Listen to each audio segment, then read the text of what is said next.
ক্লাসে স্বাগতম। সাথে রয়েছি আমি Mohammad Mehedi Hasan, junior instructor civil, Rangpur polytechnic institute, Rangpur. বরাবরের মতোই আমার সাবজেক্ট ট্রান্সপোর্টেশন ইঞ্জিনিয়ারিং, বিষয় কোড 66462 এবং এটি ষষ্ঠ পর্ব সিভিলের একটি সাবজেক্ট। আজকে আমি অধ্যায় 10 শুরু করব। অধ্যায় 10-এর নাম সড়কের সেতু ও কালভার্ট। অধ্যায় 10 যেহেতু বড়, সুতরাং এই অধ্যায়কে দুটি ভাগে ভাগ করে আজকে এর প্রথম অংশটুকু কভার করা হবে এবং পরবর্তী ক্লাসে বাকি অর্ধেক কভার করা হবে।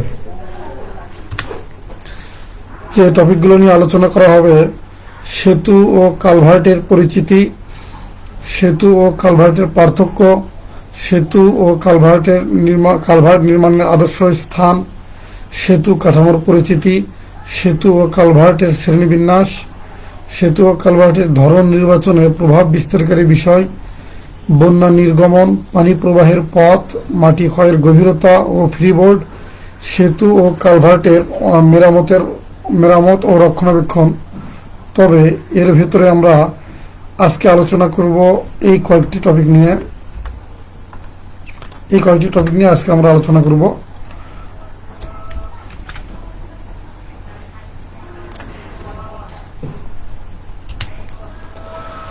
প্রথমে আমরা দেখে নিই সেতু ও কালভার্টের পরিচিতি। সেতু কি, কালভার্টই বা কি?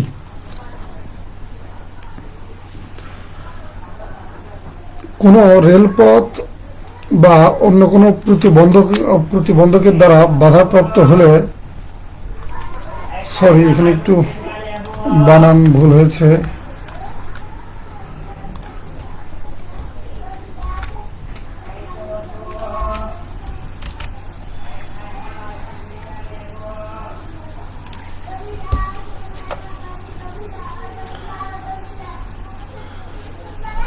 কোনো রেলপথ বা অন্য কোনো সড়ক, রেলপথ বা অন্য কোনো প্রতিবন্ধকের দ্বারা বাধাপ্রাপ্ত হলে প্রতিবন্ধকের কোনরূপ বিঘ্ন না ঘটিয়ে এর ওপর দিয়ে যানবাহন, পদযাত্রী ইত্যাদি পারাপারের পথ হিসেবে যে কাঠামো ব্যবহার করা হয় তাকেই সেতু বলা হয়।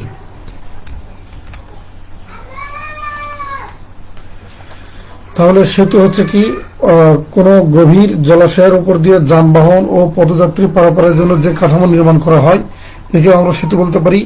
অথবা স্ক্রিনে দেখানো সংজ্ঞা অনুযায়ী আমরা সেতুকে সংজ্ঞায়িত করতে পারি যে কোনো সড়ক, রেলপথ বা অন্য কোনো প্রতিবন্ধকের দ্বারা বাধাপ্রাপ্ত হলে প্রতিবন্ধকের কোনোরূপ বিঘ্ন না ঘটিয়ে এর উপর দিয়ে যানবাহন, পদযাত্রী ইত্যাদি পারাপারের পথ হিসেবে যে কাঠামো ব্যবহার করা হয় সেটা হচ্ছে সেতু।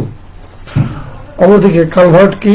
কালভার্ট হচ্ছে সড়কের আড়াআড়ি পানি নিষ্কাশন এবং যানবাহন, পদযাত্রী ইত্যাদি পারাপারের জন্য অগভীর খাল, স্রোতস্বিনী, নালা ইত্যাদির উপর নির্মিত কাঠামোকে কালভার্ট বলা হয়। আসলে সংক্ষেপে যদি আমরা একেবারে বলি তাহলে সেতু অথবা কালভার্ট যেটাই বলি না কেন, দুইটা মূলত কিছুটা একই রকমই। সেটা হচ্ছে যে সড়কের আড়াআড়ি যদি কোনো নদী অথবা কোনো পানির কোনো জলাধার বা পানি নিষ্কাশন ব্যবস্থা যদি থাকে তাহলে সড়কের সেই অংশটুকু অতিক্রম করার জন্য আমরা একটা কাঠামো নির্মাণ করি, সেটাই সেতু অথবা সেটাই কালভার্ট। যদি সেটা বড় হয় তাহলে সেটা সেতু, অথবা ছোট হলে সেটা কালভার্ট। আমরা চিত্রে সেতু এবং কালভার্টকে দেখিয়েছি। উপরের যে চিত্রটা এটা যদিও একটু অস্পষ্ট, এটা একটি ব্রিজ বা এটা একটি সেতু আর কি। সেতুর ইংলিশ হচ্ছে ব্রিজ। এখানে লেখা হয়েছে যে হংকং জুহাই ম্যাকাও ব্রিজ পৃথিবীর দীর্ঘতম ব্রিজ। এটি একটি পৃথিবীতে যতগুলো সেতু রয়েছে, ব্রিজ রয়েছে, তার ভিতরে সবচেয়ে দীর্ঘতম হচ্ছে এই ব্রিজটি, যেটা চিত্রে দেখানো হয়েছে। এটি চীনে অবস্থিত। চীনের হংকং শহর, জুহাই শহর এবং ম্যাকাও শহরকে এটি সংযোগ করেছে। তার নিচে আমরা একটি কালভার্ট দেখতে পাচ্ছি।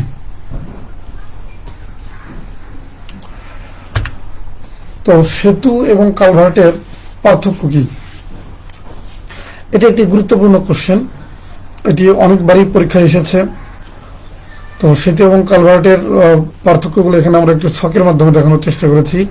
প্রথমেই দেখানো হয়েছে যে পার্থক্যের বিষয় এখানে রয়েছে, তারপরে রয়েছে সেতু, তারপরে কালভার্ট। তো প্রথমে হচ্ছে অবস্থান। অবস্থান ভেদে সেতু এবং কালভার্টের পার্থক্য কি? গভীর জলাশয়, নদী, বড় খাল ইত্যাদির উপর সেতুর অবস্থান। পক্ষান্তরে সড়কের আড়াআড়ি পানি নিষ্কাশনের জন্য অগভীর নালা, খাল ইত্যাদির উপরে কালভার্টের অবস্থান। নৌ চলাচল।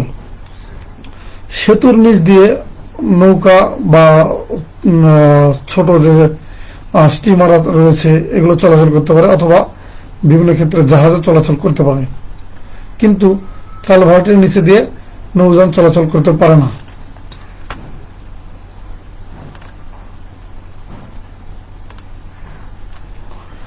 নির্মাণ কৌশল।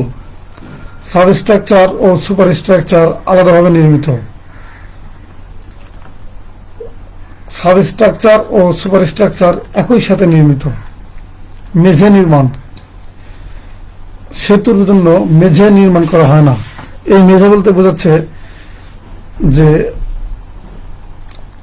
পানির ভেতরে অর্থাৎ সেতুর নিচের অংশে একটি মেঝের মতো কাঠামো নির্মাণ করা হয়, কিন্তু সেতুর ক্ষেত্রে এটা নির্মাণ করা হয় না, বাট কালভার্টের ক্ষেত্রে এটা নির্মাণ করা হয়।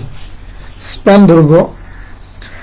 সবচেয়ে গুরুত্বপূর্ণ যে পার্থক্যটা স্প্যান দৈর্ঘ্য, এটা দিয়ে মূলত আমরা সেতু এবং কালভার্টকে আইডেন্টিফাই করি। তো সেতুর স্প্যান দৈর্ঘ্য হচ্ছে 6 মিটারের অধিক। 6 মিটার বা আমরা 20 ফিট বলতে পারি, 20 ফিটের অধিক। পক্ষান্তরে কালভার্টের দৈর্ঘ্য হচ্ছে 6 মিটারের কম বা 20 ফিটের কম। সাইট নির্বাচন। মৃত্তিকার পরীক্ষা নিরীক্ষা, নদীর গতিপথ ইত্যাদি তথ্য অনুসন্ধান করতে হয়। সেতুর সাইট নির্বাচন করার জন্য অনেকগুলো বিষয়ের তথ্য অনুসন্ধান করতে হয়, সেই বিষয়গুলো আমরা পরে দেখব। যদিও এখানে সংক্ষেপে বলা হয়েছে যে বিভিন্ন ধরনের তথ্য অনুসন্ধান করতে হয়, যার মধ্যে রয়েছে মৃত্তিকার পরীক্ষা নিরীক্ষা, নদীর গতিপথ ইত্যাদি। পক্ষান্তরে কালভার্টের জন্য সাধারণ তথ্যবলের উপরই নির্ভর করা যায়। বিশদভাবে বা বিস্তারিতভাবে কালভার্টের জন্য তথ্য সংগ্রহ করার প্রয়োজন নেই। স্প্যান সংখ্যা। সেতুর স্প্যান সংখ্যা একাধিক, কিন্তু কালভার্টের স্প্যান সংখ্যা হচ্ছে সাধারণত একটি।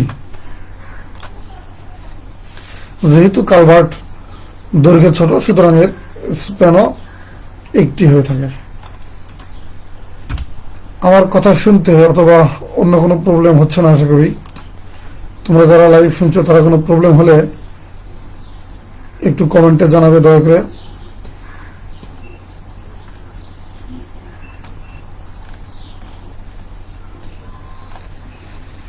স্যার, আপনার সাথে যোগাযোগের জন্য কোনো কন্ট্যাক্ট নাম্বার কিংবা মেইল আইডি ডেসক্রিপশনে দিলে খুব ভালো হতো। আচ্ছা, ডেসক্রিপশনে মেইল আইডি দেওয়া যেতে পারে, কন্ট্যাক্ট নাম্বার দেওয়াটা কিছুটা আসলে নিয়ম বিরুদ্ধ। তো ঠিক আছে, আমি ইনশাল্লাহ ডেসক্রিপশনে কন্ট্যাক্ট নাম্বার, কন্ট্যাক্টের মেইল দিয়ে দেব। আচ্ছা, আবার আমরা পড়াশোনায় ফিরে যাই।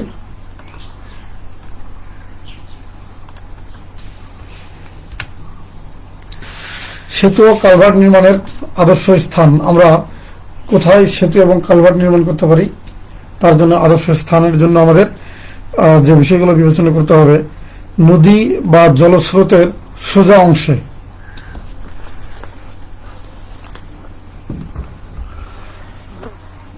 উজানে ও ভাটিতে পর্যাপ্ত দৈর্ঘ্য রেখে সেতুর অবস্থান নির্বাচন করতে হবে।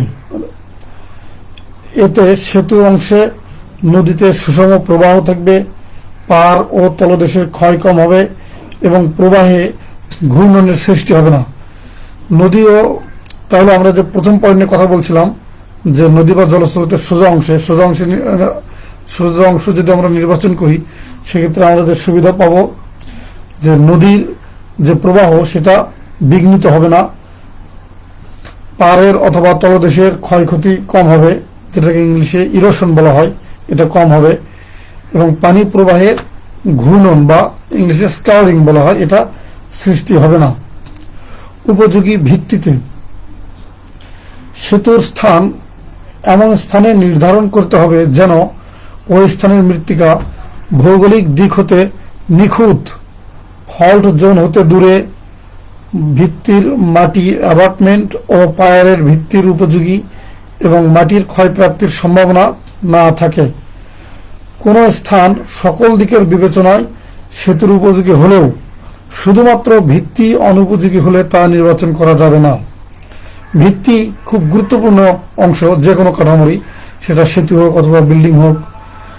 তো দেখা যাচ্ছে যে যদি সব কিছু ঠিক থাকে কিন্তু ভিত্তির জায়গা যদি উপযুক্ত না হয় তাহলে সেই সমস্ত জায়গায় সেতু নির্বাচন করা যাবে না। 3 নম্বরে রয়েছে দৃঢ় ও স্থায়ী পার। যেখানে নদীর পাড়ে স্থায়ী ও দৃঢ় ওই স্থানে সেতুর অবস্থান নির্বাচন করতে হবে। ঘূর্ণিস্রোত মুক্ত ও প্রবাহ বেগ।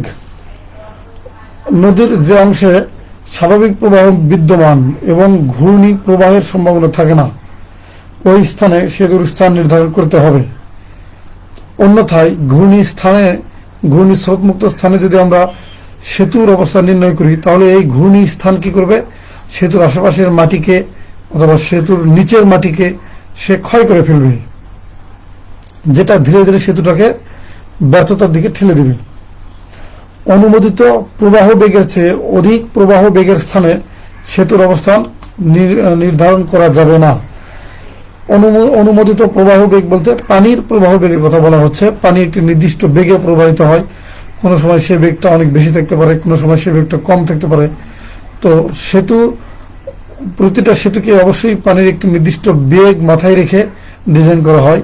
তো সেই বেগের চেয়ে অধিক বেগে সেতুকে অধিক বেগে যেখানে পানি প্রবাহিত হয় সেরকম জায়গায় সেতুকে নির্মাণ করা যাবে না।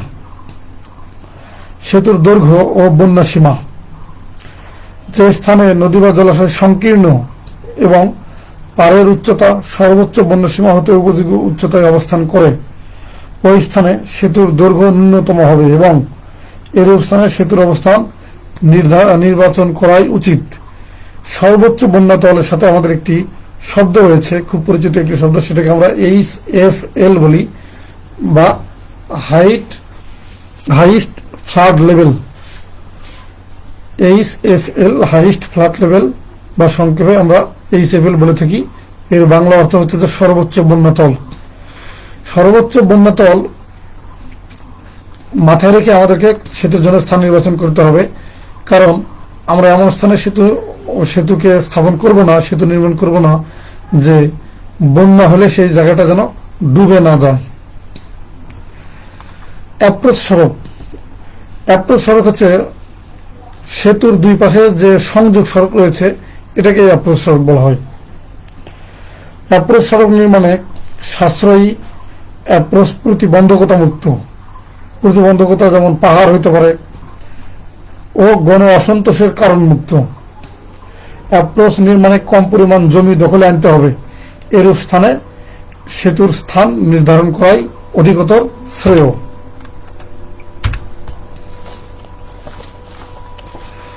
সড়কের সাথে একই সরল অ্যালাইনমেন্ট। আমরা যে সেতুটাকে নির্মাণ করব সেটা এমন স্থানে নির্মাণ করতে হবে যেন সেতুর কেন্দ্ররেখা বা অ্যালাইনমেন্ট এবং সড়কের অ্যালাইনমেন্ট একই রেখায় হয়। অ্যাপ্রোচে বাঁক। সেতুর অ্যাপ্রোচ সড়কে কম ব্যাসার্ধের বাঁক দেওয়া যাবে না।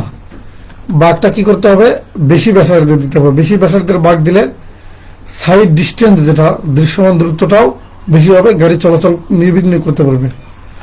নদ নদী নিয়ন্ত্রণ কাজ। সেতুর স্থান নির্ধারণে সতর্কতার সাথে অধিক ব্যয়ের নদ নদী নিয়ন্ত্রণ কার্য করার ঝুঁকি পরিহার করে সেতুর স্থান নির্ধারণ করতে হবে। এমন জায়গায় আমরা সেতুটাকে নির্মাণ করব না যেন নদী শাসন বা নদ নদী নিয়ন্ত্রণ করতে আমাদের অধিক ব্যয় হয়। পানি নিম্নস্থ নির্মাণ। পানি নিম্নস্থ নির্মাণ বলতে বোঝাচ্ছে যে পানির নিচে নির্মাণ, আন্ডার ওয়াটার কনস্ট্রাকশন যেটাকে বলে। যথাসম্ভব ন্যূনতম পানি নিম্নস্থ নির্মাণের উপযোগী স্থানে সেতুর অবস্থান নির্বাচন করতে হবে। এমন স্থানে সেতুকে নির্মাণ করতে হবে যেন পানির নিচে খুব কম কাজ করতে হয়, কারণ পানির নিচে কাজ করাটা যে অত্যন্ত ঝামেলাপূর্ণ এবং সেটা অধিক ব্যয়সাধ্য। Spill zone. স্পিল জোনের যত সম্ভব দূরে ভাটির দিকে সেতুর অবস্থান নির্ধারণ করাই উত্তম। যেহেতু সেতুর জন্য আদর্শ স্থান নির্ধারণ সত্যিকার অর্থে দুষ্কর, তাই যে ক্ষেত্রে সর্বাধিক অনুকূল পরিবেশ ও সেতুর নিরাপত্তার জন্য হুমকি না থাকে, ওই স্থানেই সেতু নির্মাণের স্থান নির্ধারণ করা যুক্তিযুক্ত।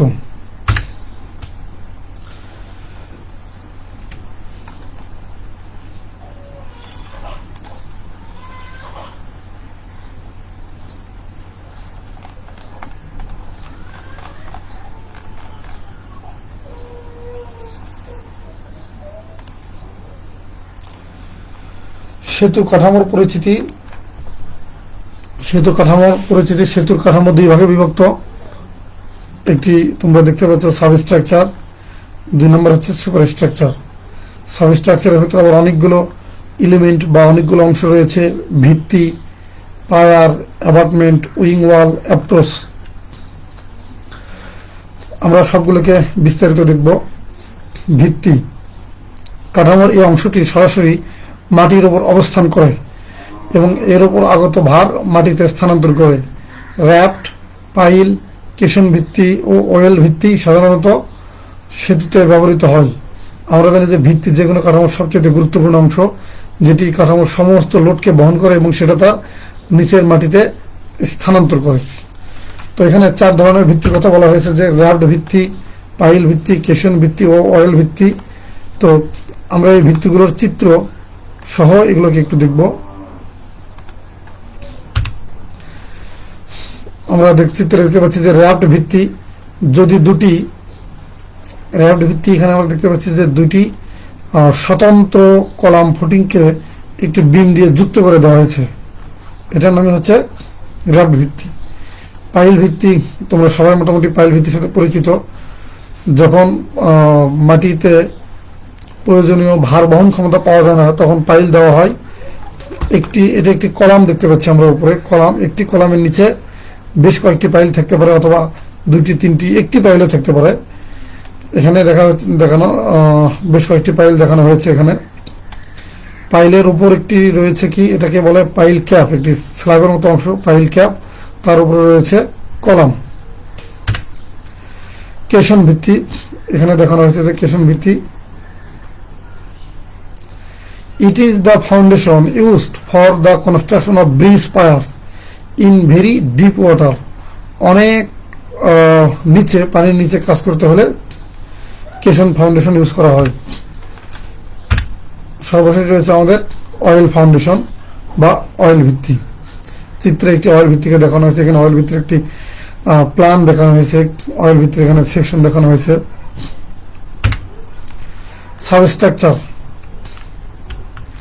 সাবস্ট্রাকচার দেখছিলাম আমরা, এতক্ষণ আমরা ভিত্তি দেখলাম, এখন আমরা পায়ার দেখব। বহু স্প্যান বিশিষ্ট সেতুর মধ্যবর্তী সাপোর্টগুলোকে পায়ার বলে। এর উচ্চতা অ্যাবাটমেন্টের সমান বা কিছুটা কম হয়ে থাকে। এই যে একটি চিত্রে একটি সেতু দেখানো হয়েছে, এই যে কলামের মতো যে অংশটা, এটার নামই হচ্ছে পায়ার। এই যেখানে দেখানো হয়েছে যে এই অংশটাকে পায়ার বলা হচ্ছে। পায়ারের উপরে যে অংশটা, এটা হচ্ছে পায়ার ক্যাপ। একইভাবেই এই যে নিচের অংশগুলো পাইল, পাইলের উপরে যে স্ল্যাবের মতো অংশ, এটা হচ্ছে যে পাইল ক্যাপ।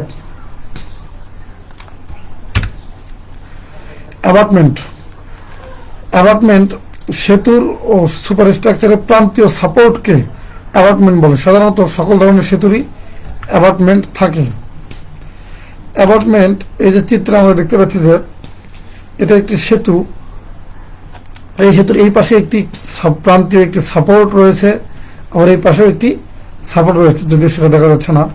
এই দুটো সাপোর্টকেই অ্যাবাটমেন্ট বলে। উইং ওয়াল, ঠেস দেওয়ালের ন্যায় অ্যাপার্টমেন্টের পেছনের অ্যাপ্রোচ বাঁধের মাটিকে ঠেস দিয়ে রাখে। এই যে আমরা এই সেতুটা, ব্রিজটা দেখতে পাচ্ছি, এই ব্রিজের এই যে এই ওয়ালটা, এই তির্যক ওয়াল, এই পাশে তির্যক ওয়াল দেখা যাচ্ছে, ঠিক বিপরীত পাশে দুটি তির্যক ওয়াল রয়েছে। এই তির্যক ওয়ালগুলোই হচ্ছে উইং ওয়াল। আর এই ওয়ালের নিচে এই যে নিচের অংশ, যে সেতুর 2 প্রান্তে যে অংশটুকু রয়েছে সড়কের আড়াআড়ি, এটার নামই হচ্ছে অ্যাপার্টমেন্ট, যেটা আমরা একটু আগে কথা বললাম। অ্যাপ্রোচ সেতুর সাথে সড়ক বা রেলপথের সংযোগকারী অংশ, সেতুর দুই পাশেই যে সংযোগকারী অংশটুকু রয়েছে, যে সড়কটুকু রয়েছে সংযোগকারী সড়ক, এটার নামই হচ্ছে অ্যাপ্রোচ। সুপারস্ট্রাকচারের ভিতরে যে জিনিসগুলো রয়েছে সেগুলো আমরা ইতিপূর্বে বলেছি, যে আমাদের রয়েছে প্যারাপেট, রোডওয়ে, তারপরে গার্ডার, আর্টস। এখানে আমরা দেখতে পাচ্ছি যে এই যে আমাদের এটা হচ্ছে গার্ডার, দুই পাশে, এই পাশে একটা গার্ডার রয়েছে, আবার এই পাশে একটি গার্ডার রয়েছে। তারপরে প্যারাপেট, সেতুর দুই পাশে রেলিং এর মতো যে অংশটা, সেটা হচ্ছে প্যারাপেট। ডেক বা রোডে আমরা যেটাই বলি না কেন, যে দিক দিয়ে গাড়ি চলাচল করে, এটা হচ্ছে ডেক। সেতুর শ্রেণীবিন্যাস, বিভিন্ন প্রকারের সেতু রয়েছে। সেই প্রকারটা সেতুর উদ্দেশ্য অনুসারে হতে পারে, নির্মাণ সামগ্রী অনুসারে, স্থায়িত্বতা অনুসারে, মেঝের আপেক্ষিক অবস্থান অনুসারে, সুপারস্ট্রাকচারের ধরন অনুসারে। আমরা প্রতিটা শ্রেণীবিন্যাসেরই বিস্তারিত দেখব। সেতুর উদ্দেশ্য অনুসারে সেতু কত প্রকার? উদ্দেশ্য অনুসারে সেতু 4 প্রকার। একটা হচ্ছে যে রেল সেতু, সড়ক সেতু, পায়ে চলা সেতু, তারপর সেচ সেতু বা অ্যাকুইডাক্ট। রেল সেতু, কোন সেতুর মধ্যে যদি রেল লাইন থাকে তাহলে সেটাকে রেল সেতু বলি আমরা। সড়ক সেতু, সাধারণভাবে যে সেতুগুলোর মধ্যে বাস ট্রাক চলাচল করে সেগুলো হচ্ছে সড়ক সেতু। পায়ে চলা সেতু, ছোট্ট পরিসরে, যেগুলোতে শুধুমাত্র মানুষ পায়ে হেঁটে চলাচল করতে পারে, অথবা ভ্যান, সাইকেলের মতো ছোট পরিবহন চলাচল করে, পায়ে চলা সেতু। আরেক ধরনের সেতু রয়েছে সেচ কাজ পরিচালনার জন্য এক ধরনের বিশেষ সেতু রয়েছে, যেটাকে ইংলিশে অ্যাকুইডাক্ট বলা হয়।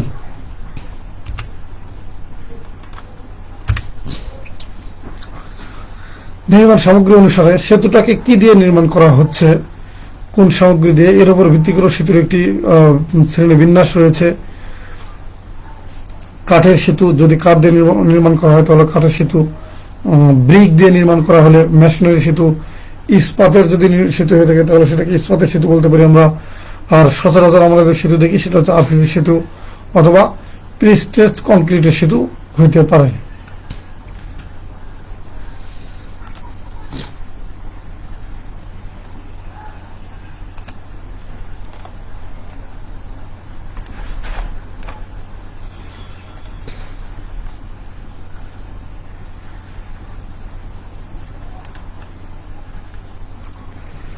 তারপর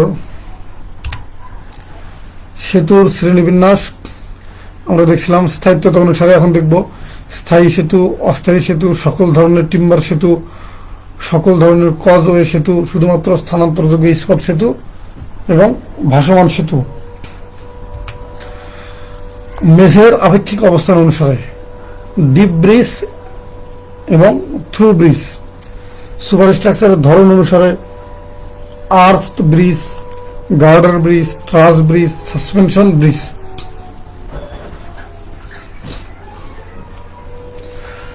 আর্চ ব্রিজ বা আর্চ সেতু এখন সাধারণত দেখা যায় না, প্রাচীন সেতুগুলো সাধারণত এরকম হয়ে থাকে। যদি সেতুর উপরে আর্চ আকৃতি থাকে তাহলে সেটাকে আমরা আর্চ ব্রিজ বলি। এছাড়াও সেতুটাতে যদি গার্ডার ইউজ করা হয় তাহলে সেটাকে গার্ডার ব্রিজ বলতে পারি। ট্রাসের সেতু হলে সেটাকে আমরা ট্রাস ব্রিজ বলতে পারি। কেবলের সেতু বা তারের সেতু, ওয়্যার সেতু যদি থাকে সেটাকে আমরা সাসপেনশন বলি। পাহাড়ি এলাকায় সাধারণত থাকে এটা। কালভার্টের শ্রেণীবিন্যাস এখন দেখবো। এতক্ষণ আমরা সেতুর শ্রেণীবিন্যাস দেখলাম, এখন আমরা দেখব কালভার্টের শ্রেণীবিন্যাস। কালভার্ট কত প্রকার হয়ে থাকে? কালভার্ট 4 প্রকারের: বক্স কালভার্ট, পাইপ কালভার্ট, তারপরে স্ল্যাব কালভার্ট, আর্চ কালভার্ট। আমরা কালভার্টের শ্রেণীবিন্যাস দেখলাম এবং এখন প্রতিটা ভাগ নিয়ে আমরা একটু বিস্তারিত কথা বলবো। প্রথমে আমরা দেখতে পাচ্ছি বক্স কালভার্ট। বক্স কালভার্ট 1 বা 2 স্প্যানের হয়ে থাকে।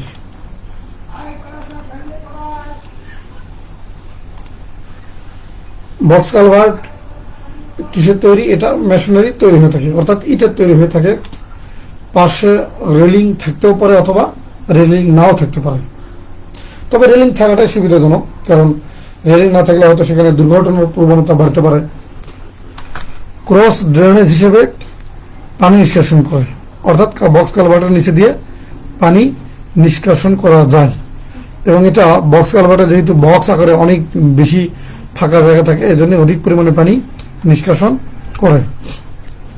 পাইপ কালভার্ট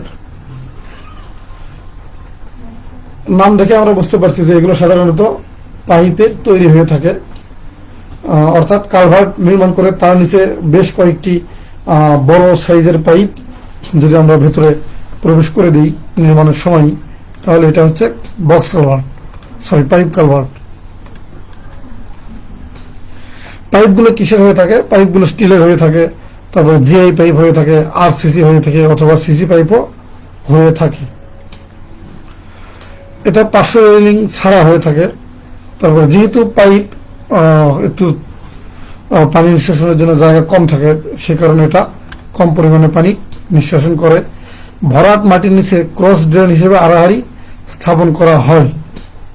মাটি যদি ভরাট থাকে তাহলে ক্রস ড্রেন হিসেবে আড়াআড়ি শুধু পাইপ বসাই দিলেই এটাও একটা কালভার্টের কাজ করে। আমি আশা করছি আমার কথা তোমরা সবাই শুনতে পাচ্ছ। আসলে ক্লাসের মাঝখানে একটু পরপরই এটা চেক করছি যে কোনো ইন্টারাপশন হচ্ছে কিনা, কারণ গত ক্লাসে আমার এই ধরনের প্রবলেম হয়েছিল।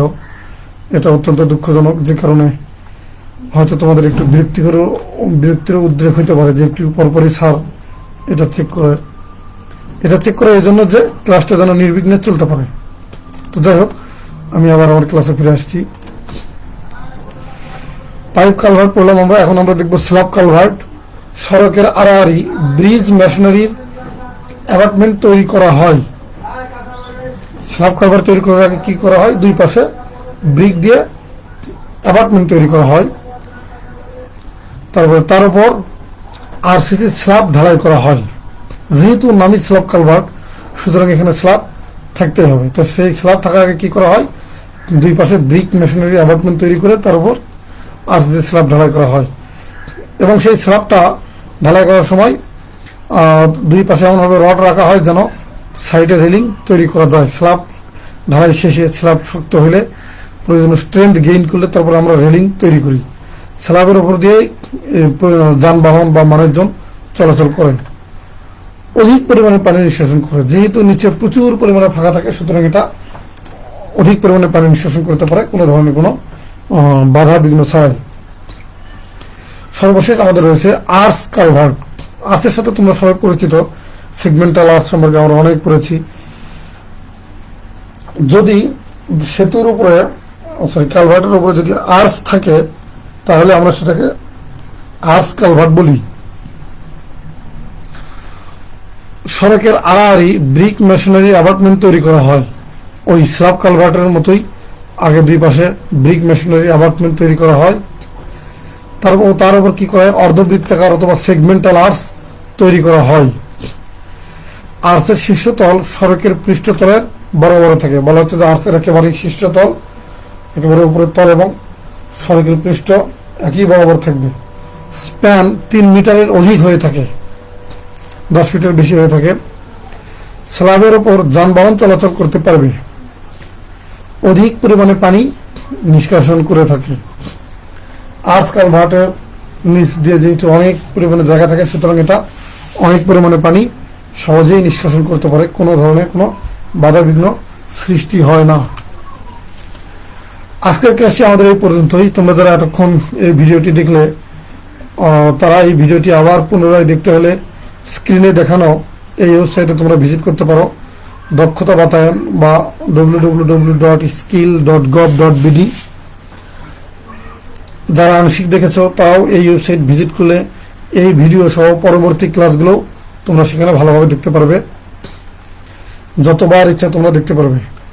করোনার এই ক্রান্তিকালে তোমাদের সবাইকে আমি অনুরোধ করবো যে তোমরা সবাই বাসায় থাকো, নিরাপদে থাকো, স্টে হোম, স্টে সেফ। সবাইকে আন্তরিকভাবে ধন্যবাদ।